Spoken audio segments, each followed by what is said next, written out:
Letnan Jenderal TNI Anumerta R. Suprapto, lahir di Purwokerto, Jawa Tengah, tanggal 20 Juni tahun 1920.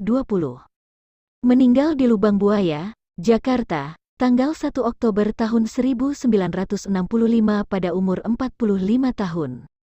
Dia adalah seorang pahlawan nasional Indonesia. Ia merupakan salah satu korban dalam G30 SPKI dan dimakamkan di Taman Makam Pahlawan Kalibata, Jakarta. Letjen Suprapto yang lahir di Purwokerto, hampir seusia dengan Panglima Besar Sudirman, usianya hanya terpaut 4 tahun lebih muda dari sang Panglima Besar. Pendidikan formalnya setelah tamat MULO, setingkat SLTP adalah AMS, setingkat SMU, bagian B di Yogyakarta yang diselesaikannya pada tahun 1941.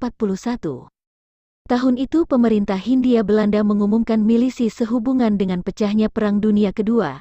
Ketika itulah ia memasuki pendidikan militer pada Koninklijk Militair Academy di Bandung. Pendidikan ini tidak bisa diselesaikannya sampai tamat karena pasukan Jepang sudah keburu mendarat di Indonesia. Oleh Jepang, ia ditawan dan dipenjarakan, tapi kemudian ia berhasil melarikan diri.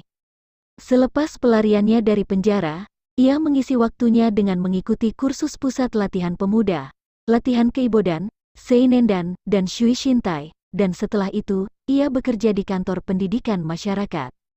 Di awal kemerdekaan, ia merupakan salah seorang yang turut serta berjuang dan berhasil merebut senjata pasukan Jepang di Cilacap. Selepas itu, ia kemudian masuk menjadi anggota Tentara Keamanan Rakyat di Purwokerto. Itulah awal dirinya secara resmi masuk sebagai tentara, sebab sebelumnya walaupun ia ikut dalam perjuangan melawan tentara Jepang seperti di Cilacap, namun perjuangan itu hanyalah sebagai perjuangan rakyat yang dilakukan oleh rakyat Indonesia pada umumnya. Selama di Tentara Keamanan Rakyat, ia mencatatkan sejarah dengan ikut menjadi salah satu yang turut dalam pertempuran di Ambarawa melawan tentara Inggris. Ketika itu, pasukannya dipimpin langsung oleh Panglima Besar Sudirman. Ia juga salah satu yang pernah menjadi ajudan dari Panglima Besar tersebut. Setelah Indonesia mendapat pengakuan kedaulatan, ia sering berpindah tugas. Pertama-tama ia ditugaskan sebagai Kepala Staf Tentara dan Teritorial 4 Diponegoro di Semarang.